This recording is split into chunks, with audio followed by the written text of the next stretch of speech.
हवा में धूल ही धूल थी। कुरुक्षेत्र में सूरज आग बरसा रहा था। दो विशाल सेनाएं आमने सामने थीं। रथ चमक रहे थे, मानो लोहे और उम्मीद का समंदर हो। झंडे हवा में लहरा रहे थे, हर एक शक्ति का प्रतीक। हवा में तनाव था, एक महायुद्ध शुरू होने वाला था। एक तरफ पांडव थे, धर्मी और सम्माननीय। उनका नेता अर्जुन, सबसे महान धनुर्धर, दुश्मन की ओर देख रहा था। उसका दिल डूब गया। उसने अपने चचेरे भाइयों, अपने गुरुओं, यहां तक कि अपने दादा को भी देखा। वह उनसे कैसे लड़ सकता था? अर्जुन ने अपना धनुष नीचे कर लिया। निराशा ने उसे घेर लिया। वह कृष्ण की ओर मुड़ा, जो उसके सारथी और मित्र थे। हे कृष्ण, वह रोया, मैं यह युद्ध नहीं लड़ सकता। ये मेरे अपने हैं, मेरे बड़े हैं। कृष्ण ने धैर्यपूर्वक अर्जुन की पीड़ा सुनी।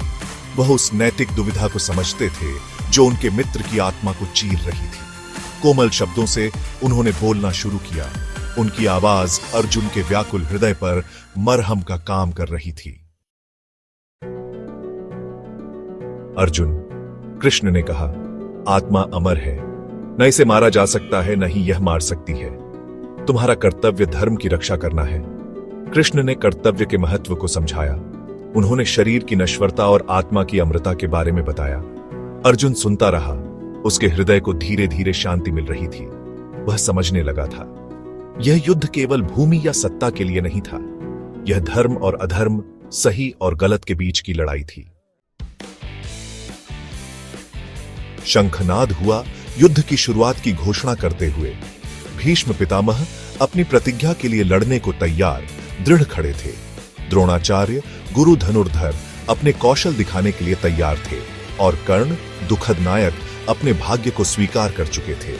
महाभारत शुरू हो गया था। यह आदर्शों का टकराव था, वफादारी की परीक्षा थी और एक राष्ट्र की आत्मा के लिए लड़ाई थी। इस महाकाव्य युद्ध की गूंज आज भी गूंजती है, जो हमें अच्छाई और बुराई, कर्तव्य और इच्छा के बीच के शाश्वत संघर्ष की याद दिलाती है।